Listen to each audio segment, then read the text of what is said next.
बच्चा जो कभी बूढ़ा नहीं हुआ। शिव जी की व्रत कथा।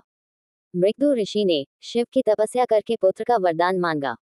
शिव प्रकट हुए और पूछने लगे, तुम अधिक आयु वाला साधारण पुत्र चाहते हो अथवा मात्र 16 वर्ष की आयु वाला बुद्धिमान और तेजस्वी पुत्र चाहते हो।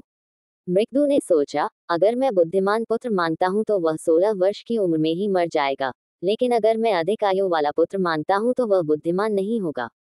उन्होंने बुद्धिमान पुत्र मांगा लिया। कुछ ही दिनों में उनकी पत्नी ने एक पुत्र को जन्म दिया जिसका नाम उन्होंने मार्कंडेय रखा। वह बहुत सुंदर, बुद्धिमान, दयालु और सभी गुणों से परिपूर्ण था।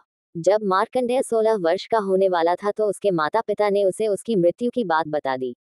मार्कंडेय कहने लगा, मैं नहीं मरूंगा, मैं शिव की पूजा करूंगा। उसने हर दिन शिव की पूजा करनी शुरू कर दी। उसके 16वें जन्मदिन पर यमराज से लेने आ पहुंचे। मार्कंडेय ने उनसे कहा, मुझे अपनी पूजा समाप्त कर लेने दो। यम नाराज हो गए और उन्होंने उसके ऊपर यम पाश फेंका। शिव प्रकट हो गए और उन्होंने यम को यमलोक लौट जाने का आदेश दे दिया और बोले, वापस पृथ्वी पर मत आना। यम चले गए। उसके बाद से पृथ्वी पर किसी की मृत्यु नहीं हुई। पृथ्वी पर आबादी बहुत बढ़ गई।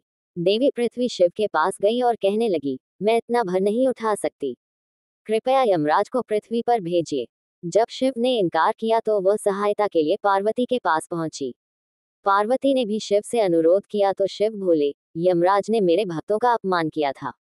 पार्वती ने कहा, किंतु आपने ही तो कहा था कि मार्कंडेय 16 वर्ष से अधिक नहीं जिएगा, इसीलिए यमराज उसे लेने गए थे। शिव निरुत्तर हो गए। इस पर पार्वती बोली, शायद आपका आशय होगा कि मार्कंडेय सदैव 16 बरस का रहेगा। इसी बात को यमराज समझ नहीं पाए होंगे। शिव तुरंत प्रसन्न होकर बोले, बिल्कुल यही बात थी। उन्होंने तुरंत यमराज को पृथ्वी पर जाने की अनुमति दे दी और मार्कंडेय सदैव 16 वर्ष का ही रहा।